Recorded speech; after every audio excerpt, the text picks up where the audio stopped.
ഇന്ന് മുതൽ ഷോൾഡറിന് വർക്കൗട്ട് ചെയ്യുമ്പോൾ ഓരോ ഷോൾഡർ മസിൽസിനെയും ഫങ്ഷൻസ് കൂടി മനസ്സിലാക്കിയാണ്ട് വർക്കൗട്ട് ചെയ്യണമെന്നുണ്ടെങ്കിൽ ഒന്നുകൂടി ഷെയറാവില്ലേ.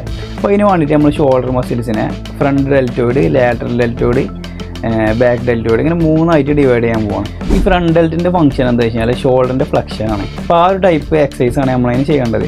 അപ്പോൾ നമുക്ക് വർക്കൗട്ടിൻ്റെ കാര്യം പറയുകയാണെന്നുണ്ടെങ്കിൽ ഒന്ന് നമുക്ക് ഷോൾഡർ പ്രസ് നമുക്ക് വേണമെന്നുണ്ടെങ്കിൽ ഡംബിൽ ചെയ്യാം, ബാറിൽ ചെയ്യാം, മെഷീൻ ഉണ്ടെങ്കിൽ മെഷീനിൽ ചെയ്യാം, സ്മിത്ത് മെഷീൻ ആണെന്നുണ്ടെങ്കിൽ അങ്ങനെ ചെയ്യാം, ഏത് രീതിയിലും ചെയ്യാം.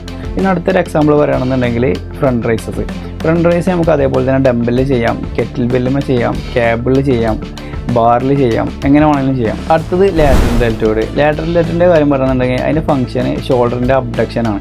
അബ്ഡക്ഷൻ എന്ന് പറഞ്ഞാൽ നമ്മൾ സൈഡിലേക്ക് കൈ പൊക്കണം, ആ ഒരു മൂവ്മെൻറ്റാണ് ഷോൾഡറിൻ്റെ അബ്ഡക്ഷൻ എന്ന് പറയാം. അപ്പോൾ അതിന് ഏറ്റവും നല്ല വർക്കൗട്ട് ലാറ്ററൽ റൈസസ് തന്നെയാണ്. അപ്പോൾ ലാറ്ററൽ റൈസസ് നമുക്ക് വേണമെങ്കിൽ ഡംബിൽ ചെയ്യാം, കെറ്റിൽ ബെല്ല് ചെയ്യാം, കേബിളിൽ ചെയ്യാം, ഇനി അതിനുള്ള മെഷീൻ ഉണ്ടെന്നുണ്ടെങ്കിൽ മെഷീനിലും ചെയ്യാം. റിയർ ഡെൽറ്റിൻ്റെ ഫംഗ്ഷൻ എന്താ വെച്ചാൽ ഷോൾഡറിൻ്റെ എക്സ്റ്റൻഷനാണ്. എക്സ്റ്റൻഷൻ എന്ന് പറഞ്ഞാൽ ഒന്നുമില്ല, സിമ്പിളാണ്. നമ്മൾ കൈ ബാക്കിക്ക് വലിക്കണ ആ ഒരു മൂവ്മെൻറ്റാണ് നമ്മൾ ഷോൾഡറിൻ്റെ എക്സ്റ്റൻഷൻ എന്ന് പറയാം.